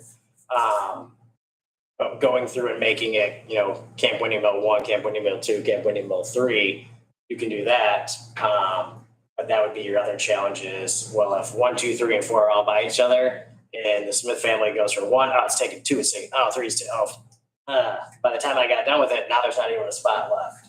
So there's little things that will go that not the general public will deal with, but will feel for 2 or 3 days of, well, I couldn't do this and that, I don't like the way you did that. And we're trying to come up with the best way. Or like breakfast options, you can only pick one breakfast. Well, if you have 4 or 5 people, you can't pick 4 or 5 breakfasts. So you have to end up doing that later on, which isn't a very difficult one to figure out. I don't think it's too much to ask people to come into you to make those decisions, Right. even mapping out where they're gonna stay. Yeah. But the lottery system would open it up to, it would eliminate those calls to you of, I couldn't click through, I didn't get in that first 100, because everyone has an opportunity for 2 days to put your name in for a spot. It's possible. You would say that there would be people that would fill the spots. that may or may not be true. If they didn't get picked in the lottery, that they would say, we're not gonna do it if our friends get. I'm not saying that you're not right that people would fill it, but I think there would be less maybe if they didn't. The other challenge would be, what works well with putting it online is if we go Friday, basically is my idea to have the online registration. And then on Monday, you can come in to the office and pick out your location and pick your breakfast. But what we would more than likely allow is, well, as long as 7 families are registered, one of you can come in and pick those spaces out for your group. Now, you probably might have like 30 people in line, which I think they would be okay with, because it probably out of 7 or 8, 5 or 6, 2 or 3, you can find somebody who can come in for a little bit. We'll do it early or something like that, so that they don't have to miss too much work or something like that. And if they're interested, I'm not trying to have anybody miss a couple of hours of work or anything, but if they could get away or just plan on something like that, they can get one of their friends or neighbors to come down and do that for them. So now at least, okay, you just reserved 8 spots, but all of you are already pre-registered for the program anyways. So it's okay. Now we're dealing with 20 people, 25, not 87 down, to the other building, and having to take off a long time in their day. I think that will help. And we're going to do our best to keep expanding. If somebody calls and we can find another spot, we're going to do the best that we can to get everyone included. We may offer some more and just make it a rustic type of event and do it over at Patterson, 30, 40 families. So we're not going to add all the bells and whistles, but we can make it significantly cheaper, knowing that there's not as many options, amenities to have at Patterson Park. But if you're just looking for a fun weekend of camping, you bring the fun with you. We're just giving you some space to hang out with everyone and do that. So That's what most of them are looking for anyway, I think. Yeah. I would say this is probably by far one of the best ones that we had, and I've gotten more, compliments about how the weekend went and everybody having a great time. They're already talking about next year. So There were a lot of positive comments on the community page. it's nice to hear and see that. And that's our biggest thing is changing it so that we can make it, again, just like online theater, ticket sales, is getting people registered for programs that don't have to drive down or take off work or things like that. And I think we're getting there. We're a little bit behind on some stuff, but we're going to get there. We'll figure it out. To touch on Camp Winnie-Mo, we had 104 sites and 1 family on a boat. So that is definitely by far our biggest Camp Winnie-Mo.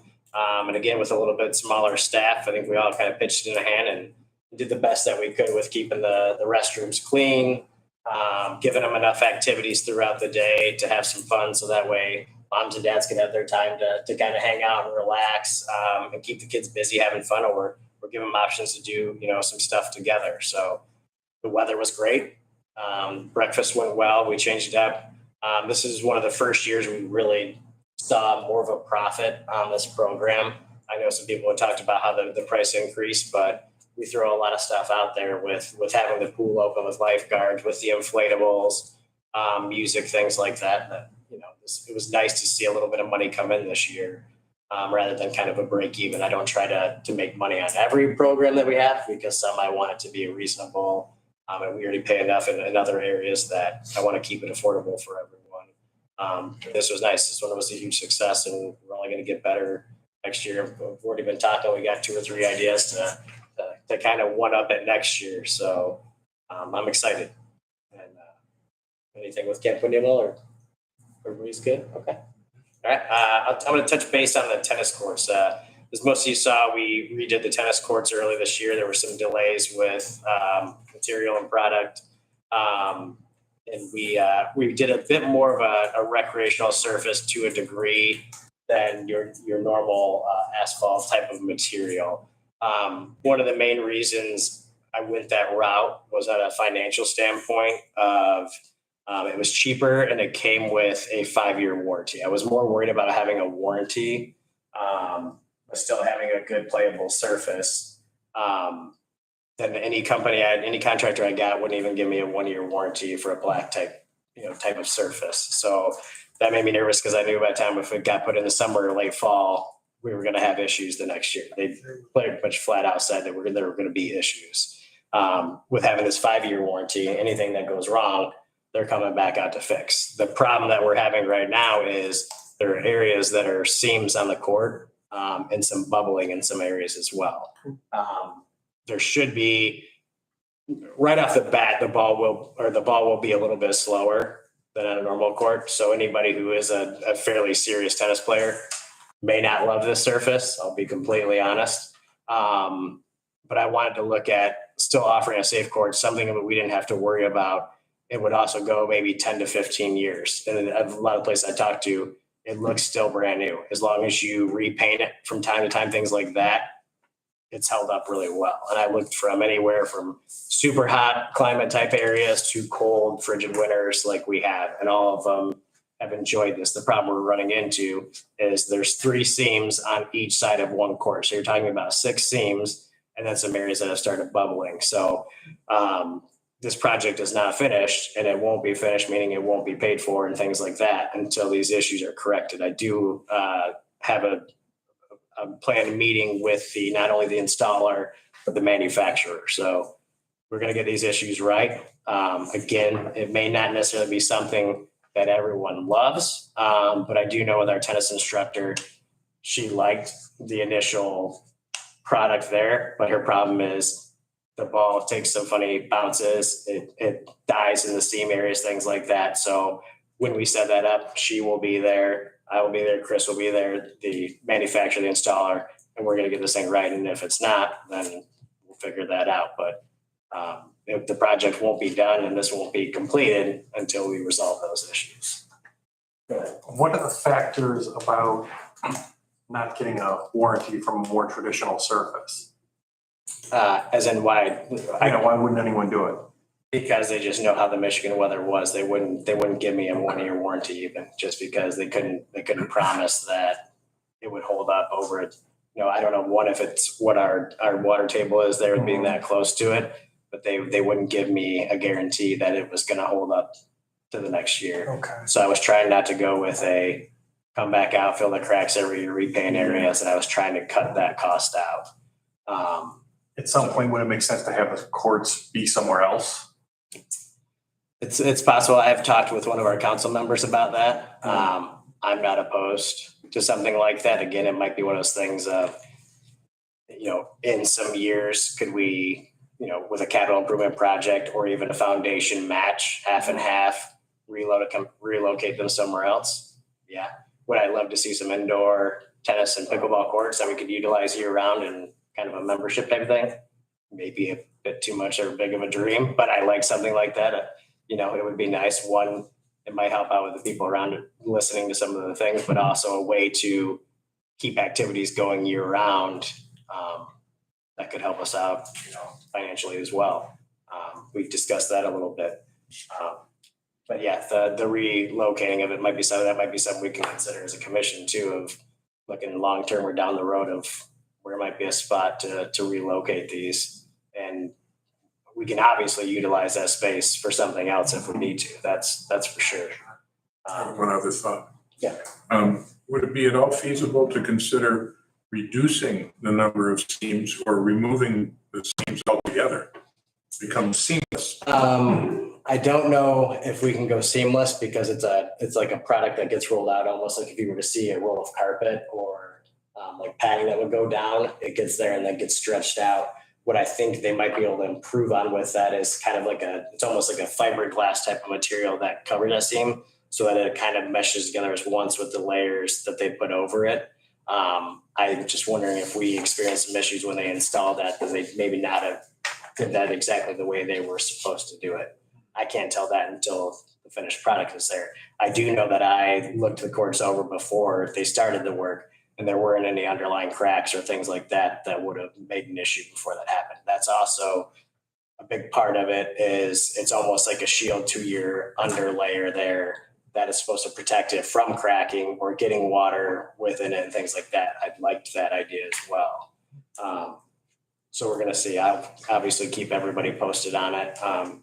It's one of those things that's kept me up for some nights the last few weeks or month or so, making sure that we get this project right because I don't want it to become an issue. I've seen a decent amount of people playing down there, but I haven't gotten a lot of feedback lately. I have from some individuals stopped in and let them know because I wanted them to bring that because I can take this information to the installer and the manufacturer and also let them know, hey, this is a product we can push around the state at conferences and things like that. But with what you currently have for me right now, I can't tell anyone to go this route because it doesn't make sense. And I've seen a lot of people go with other options of kind of like snap together sport courts and things like that.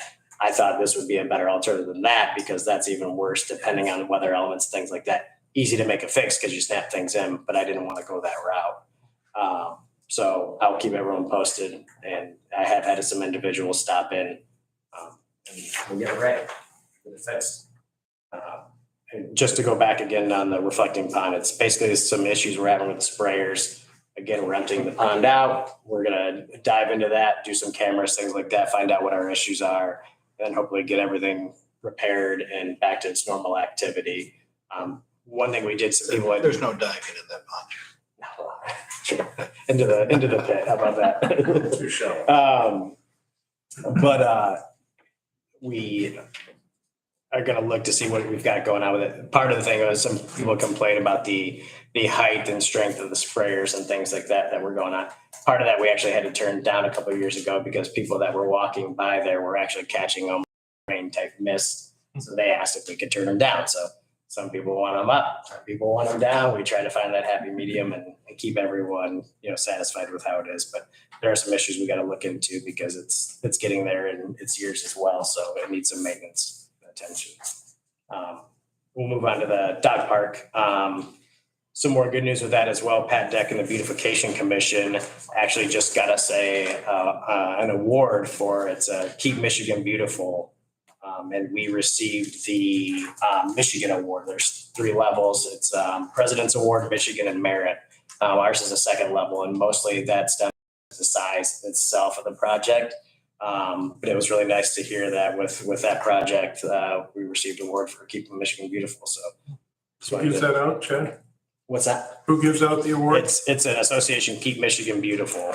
Oh, They give us the award. So great. it was nice to get that. Thank you. In partnership with Backer Landscaping. So we both kind of share the award. So we'll be getting 2 plaques for that. It's nice to see. We're also working with some of the neighbors along the park there. We met with them about a week or so ago. And there's just been some issues we've been having with some of the peak times in the morning parking. So if any of you have any interest swinging down there, one morning about 7:30 to 8:30 a.m., just kind of stop down there, maybe off to the side in a little area if you have a little bit of time to see how things are going down there. We've got some ideas and things that we're putting in place to see if we can kind of work together on that one, find out the groups that are going in. We did that a little bit in the past. It worked for a little while, having those day-to-day conversations with some of the dog park visitors on, hey, this is kind of what's been going on. We know you by name. We can watch these things. Make sure you're letting the other people know, we need to kind of be respectful. But this way we can also keep a list so we can kind of see when some of those times are happening. Are they in the same groups, at the same times, how many of them, and really pinpoint maybe if there's 2 or 3 of them that we see that are more than normal, and we received an email today that things seem to have gotten a little bit better. So we're going to continue to work on some things. Again, it's one of those things, I think it's kind of gone up and down a little bit at the times. But I think we can put some things in place. We're also going to revise and look at some of the things kind of on the rules and application and make some changes there as well. So again, it's a work in progress. We kind of knew when this dog park opened, there were going to be some challenges we were going to face, but it was also something a lot of the members of the community wanted. So, we're going to work every day to make sure we can get it right and everybody's happy, when it's the end of the day. So again, if you guys have some time and you want to visit any day of the week, really 7:30, to about 8:30 a.m. would be nice, and give me some feedback on what you guys have seen. And the last one is new business, staffing. We've been dealing with a budget shortfall. So, we have a budget to work within on what we can pay staff, and that's the staff that we have. So we're going to do what we can to continue to get staff members and try to be as competitive as we can, but we're facing some challenges. We're about to add on a bunch of activities at the Lavin Center, and we're down on cleaning staff. So one of the most Down on important what? things to have, Yeah. on cleaning staff for the building. So one of the most important things to have is, other than, front desk staff that can sign you up and get you registered for programs, is someone to keep the building clean. So we're going to explore some different options, hopefully have some in-house staffing along with maybe subcontracting, and bring some staff in at the end of the night. That way, if the building's clean, ready to go in the morning, we don't necessarily have to have someone coming in first thing in the morning.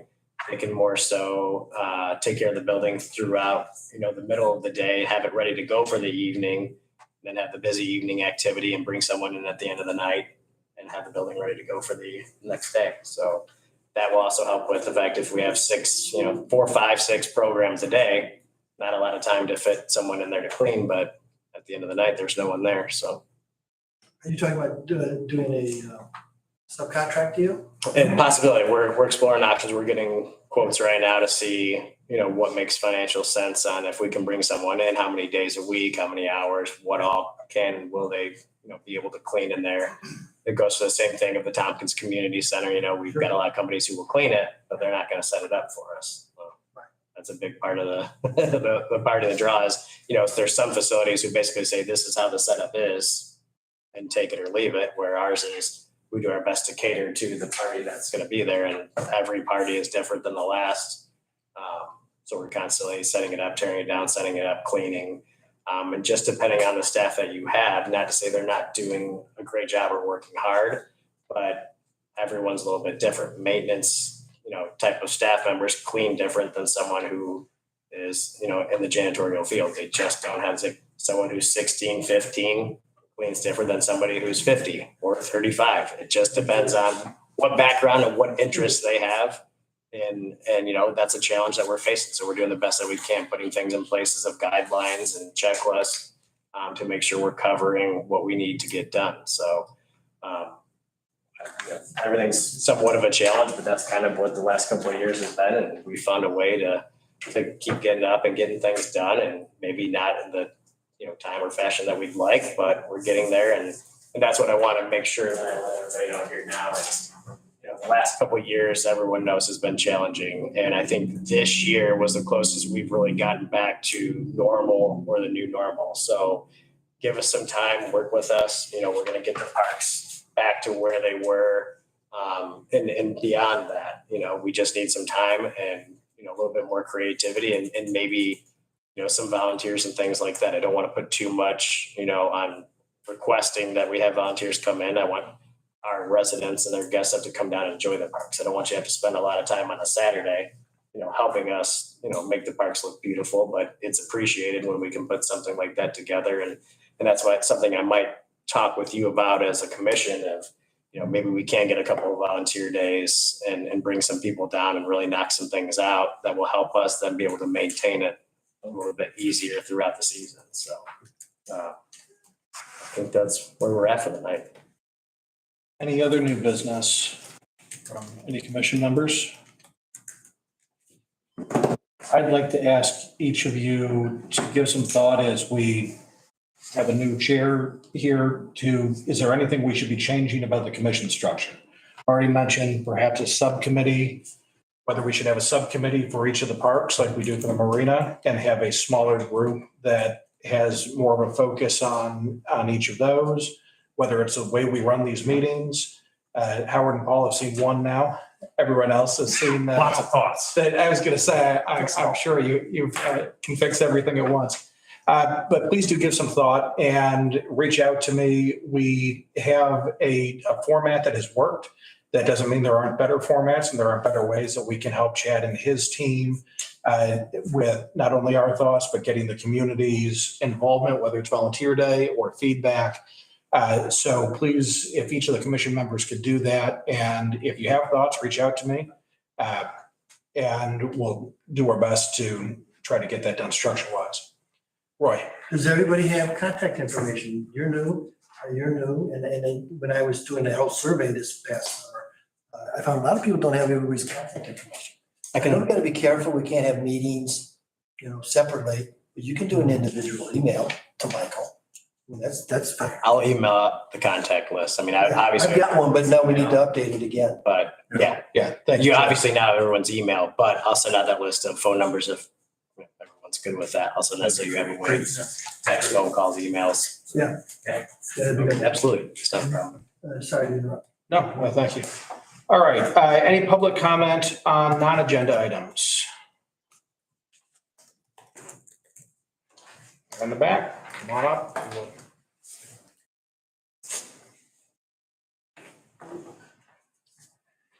Long day. Long sit for you. Yeah, true that too.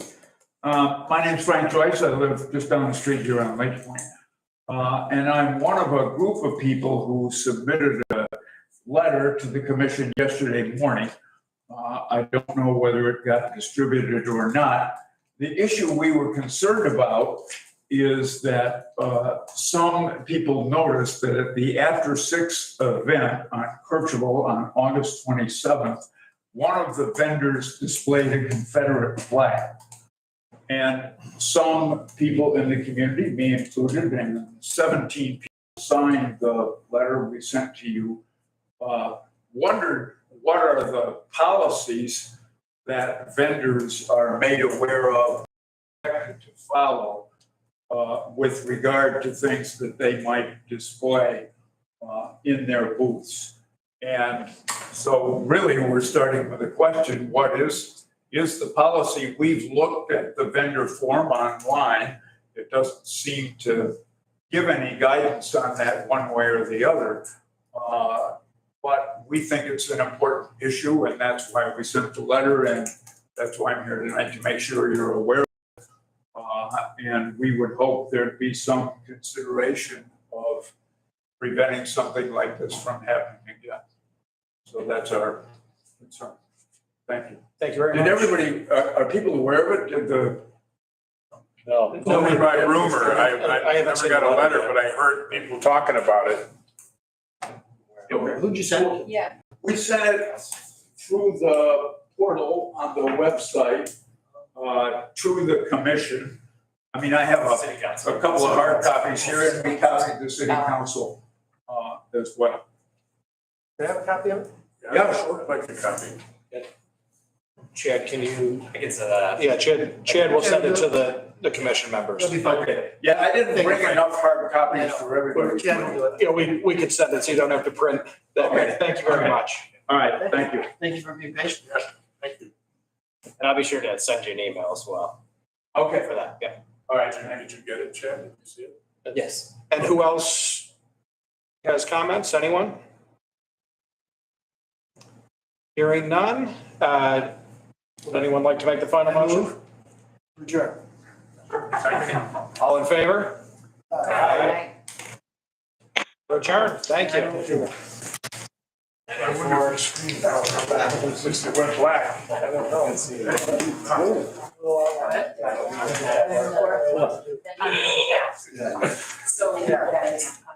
That's. I always want. I noticed that.